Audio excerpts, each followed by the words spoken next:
अस्सलाम वालेकुम तमाम सामिन कराम को सिलसिला हदीस में खुश आमदीद। आज हम बात करेंगे सही बुखारी की हदीस नंबर 130 के बारे में।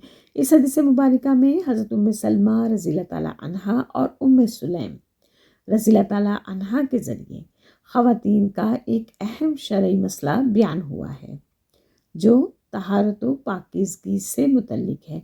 तो चलिए आइए चलते हैं हदीस मुबारका की तरफ और देखते हैं कि इस मसले का क्या हल है, और फिर इसके बाद हदीस मुबारका की मुख्तसर वजाहत और उससे हासिल शुदा असबाब का जायज़ा लेंगे। सही बुखारी हदीस नंबर 130। हज़रत उम्मे सलमा रज़ी अल्लाह ताला अन्हा से रवायत है। उम्मे सुलैम रज़ी अल्लाह ताला अन्हा रसूलुल्लाह सल्लल्लाहु अलैहि वसल्लम के पास आईं और अर्ज़ किया, या रसूलल्लाह, अल्लाह ताला हक बात बयान करने से नहीं शर्माता। क्या औरत को एहतलाम हो तो उसे गुस्ल करना चाहिए? रसूलुल्लाह सल्लल्लाहु अलैहि वसल्लम ने फरमाया, हाँ, जबकि अपने कपड़े पर पानी देखे।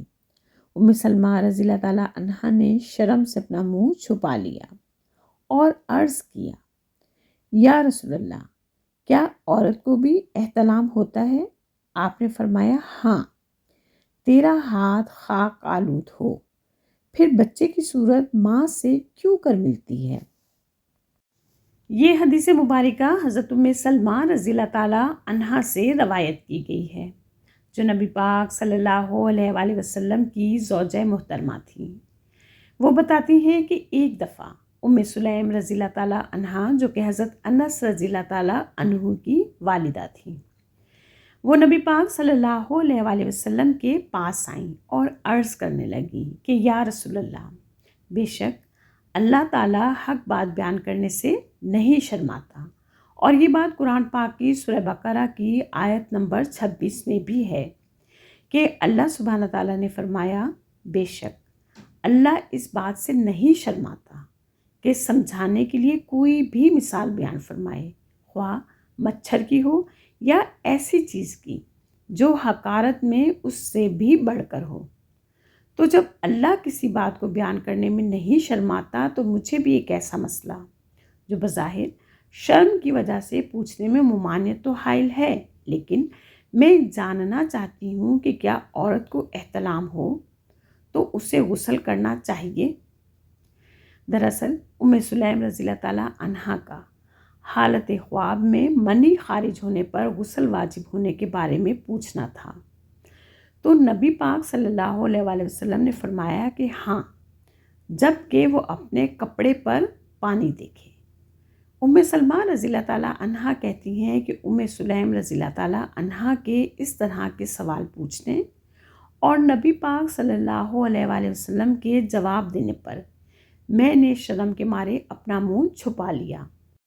अब चूँकि सवाल इस नौइयत का था और उनके लिए बाइसे हैरत भी था कि क्या औरत को भी एहतलाम होता है, और जब ये बात उन्होंने नबी पाक सल्लल्लाहु अलैहि वसल्लम से हैरानगी से पूछी कि क्या औरत को भी एहतलाम होता है, तो आपने फरमाया, हाँ, तेरा हाथ खाक आलूद हो, फिर बच्चे की सूरत माँ से क्यों कर मिलती है?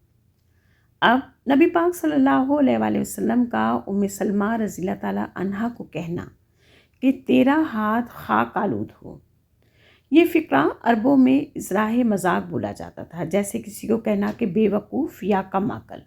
और फिर इसके साथ ही नबी पाक सल्लल्लाहु अलैहि वसल्लम ने बच्चे की माँ से मुशाहिबत की वजह भी बताई कि औरत के एहतलाम की वजह से ही कई बच्चों की शक्ल माँ से मिलती है। अब देखा जाए तो इस हदीस मुबारका से वाज़ेह होता है कि मर्द की तरह औरत को भी अगर एहतलाम हो और मनी खारिज हो जाए बेदारी या ख्वाब की हालत में, तो गुस्ल फ़र्ज़ है। सिर्फ ख्वाब देखने से गुस्ल फ़र्ज़ नहीं होता, बल्कि पानी यानी मनी देखने की शर्त है। ये इस्लाम की पाकीज़गी के अहकाम में बराबरी को ज़ाहिर करता है कि शरई ज़िम्मेदारी में मर्द और औरत दोनों शामिल हैं। इसके साथ साथ दीन में शरई मसला पूछने या सवाल करने में हया को सामने रखना जायज़ नहीं। ہم گزشتہ احادیث مبارکہ میں بھی پڑھ چکے ہیں کہ حیا کرنے والا اور تکبر کرنے والا علم حاصل نہیں کر سکتا۔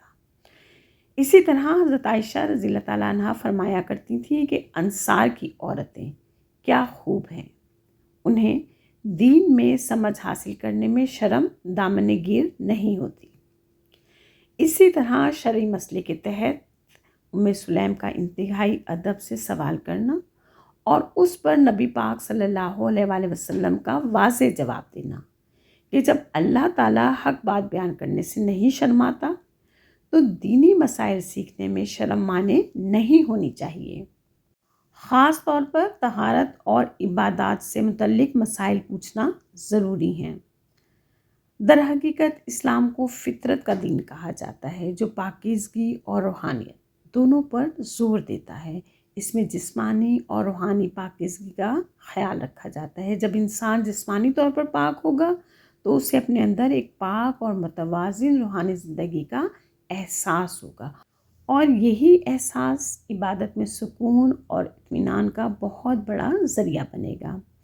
اس کے ساتھ بچے کی مشابہت کا مسئلہ کہ آپ صلی اللہ علیہ وآلہ وسلم نے فرمایا کہ عورت کو بھی احتلام ہوتا ہے اور اسی وجہ سے بچہ بعض اوقات ماں سے مشابہ ہوتا ہے، اور علماء کی وضاحت کے مطابق بھی مرد اور عورت دونوں کے مادہ یعنی نطفہ سے بچہ بنتا ہے، جس کا اثر غالب ہو بچہ اس سے زیادہ مشابہ ہو سکتا ہے۔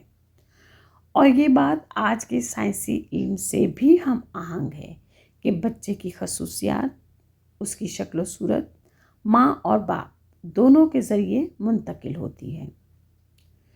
امید کرتی ہوں کہ یہ حدیث مبارکہ بھی ہم سب کے دینی علم میں اضافے کا بہترین ذریعہ ثابت ہوئی ہوگی۔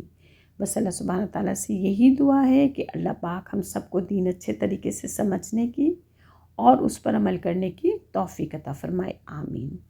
اگر ویڈیو پسند آئی ہو تو اسے لائک اور صدقہ جاریہ کے طور پر شیئر کرنا ہرگز نہ بھولیے گا، اور اگر چینل پر نئے ہیں تو براہ مہربانی چینل کو سبسکرائب کرتے جائیے۔ اس کے ساتھ ہی اجازت دیجیے، انشاءاللہ پھر ملتے ہیں۔ اللہ حافظ۔